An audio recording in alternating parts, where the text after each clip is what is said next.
Welcome to my YouTube channel. আমার YouTube চ্যানেলে তোমাদের সকলেই স্বাগতম। আশা করি তোমরা সকলে ভালো আছো। আজকে আমরা একটা খুবই গুরুত্বপূর্ণ বিষয় নিয়ে আলোচনা করতে চলেছি, সেটা হচ্ছে এসএলএসটি বেঙ্গলের যে ক্লাস 9-10-এর কাট অফ রয়েছে সেই বিষয় নিয়ে আজকে আলোচনা করবো।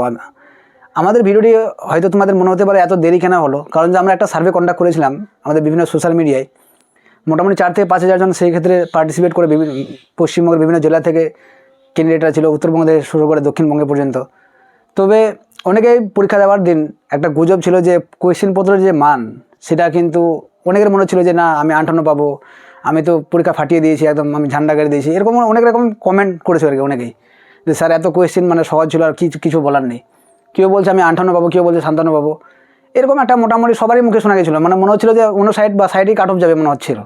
কিন্তু যখন অ্যান্সার কিটা পাবলিশ করা হয় পিএসসি মানে এসএসসি বোর্ড থেকে, অনেক ক্ষেত্রে হয়তো মনে হচ্ছে যে এটা কোয়েশ্চেন তো আমাদের ঠিক করেছিলাম কিন্তু এটা ভুল কী করে হয়ে গেল। এই সমস্ত ছোটো ছোটো এরর হতে পারে, কিছু কিছু অ্যান্সার কি তো গোলমাল তো তোমরা সকলের প্রতিটা বিষয় হয়েছে এবার।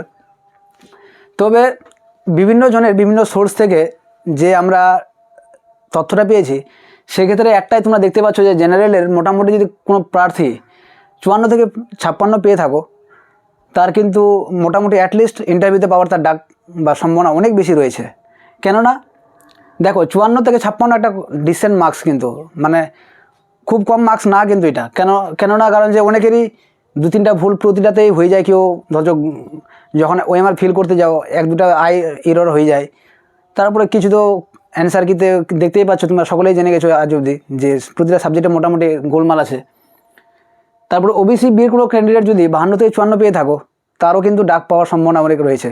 তবে আমি এক্ষেত্রে একটা কথা বলতে চাই বারবার, যে শুধু ইন্টারভিউর জন্য আমরা আউট অফ 60 থেকে বলেছি কিন্তু, ঠিক আছে?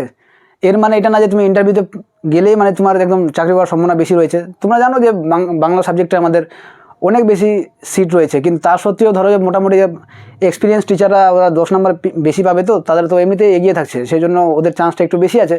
তবে ফ্রেশার্সের জন্য মোটামুটি 1200 সিট তো থাকবেই। ওরা যদি 1000টা সিট নিয়েও নেয়, বাকি তো ফ্রেশার্সরা পাবেই বিভিন্ন কম্পিটিশন করে হোক।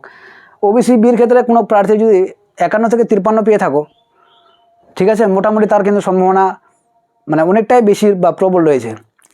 তবে আমরা তোমাদের তারপর দেখে নাও এসসির বা এসটির তোমরা দেখে নিতে পারো 48 থেকে 50, আর এসসির 50 থেকে 52।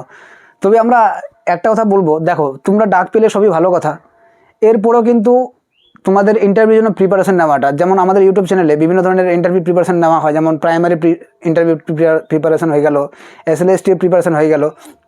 যেমন প্রতিটা সাবজেক্টেরই আমাদের প্রতিটা ক্যান্ডিডেটকে আমি বারবার বলছি, তোমরা তোমার স্টেট সম্পর্কে know your state, know your district, ঠিক আছে, know your subject of basic knowledge. এই যে প্রতিটা সাবজেক্টের কিছু কিছু বেসিক জিনিস বা ইন্টারভিউ সেলফ ইন্ট্রোডাকশন কেমন করে দিবে, এই সমস্ত তথ্য তোমরা এখন থেকেই জোগাড় করতে শুরু করো। কারণ যে ফাইনাল অ্যান্সার কি বা রেজাল্টের পরে কিন্তু তোমার হাতে মাত্র ভাই কিন্তু খুব বলে হার্ডলি 7 থেকে 10 দিন টাইম দেওয়া হবে, ঠিক আছে? এর থেকে কিন্তু বেশি কোনো মতেই দেওয়া হবে না। তখন কিন্তু সেক্ষেত্রে তোমরা কিন্তু সকলেই ফেসে যাবে যে আমি এত পাচ্ছি স্যার, ইন্টারভিউ করবো কিনা। অনেকে আমাকে কমেন্ট করে বলছে যে স্যার আমি তো 53 পাচ্ছি, আমি কি শুরু করবো কি করবো না। দেখো ভাই, নিঃসন্দেহে তুমি শুরু করো। কোনোদিন পড়াশোনা কোনোদিন বৃথা যায় না। পৃথিবীর প্রতিটা জিনিস বৃথা যেতে পারে, কিন্তু পড়াশোনা এমন একটা জিনিস কোনো সময় বৃথা যাবে না। এই পরীক্ষায় হয়তো কাজে না লাগলেও অন্য পরীক্ষায় কাজে লাগে যাবে। সেজন্য তোমাদের বারবার রিকোয়েস্ট করছি, তোমরা এখন পুজো কেটে গেলো, পুজোর আনন্দ সবই ঠিক আছে, পুজোর আনন্দ করলে সব কিছু ঠিক আছে। এখন তুমি ইন্টারভিউর জন্য প্রিপারেশন করতে পারো। এবং এই ভিডিওটি তোমাদের যদি মনে হয় যে তোমার একটু হলেও কাজে লেগেছে, তাহলে আমাদের ইউটিউব চ্যানেলটিকে তোমরা সাবস্ক্রাইব করে নিও। Thanks for watching this video. Have a nice day.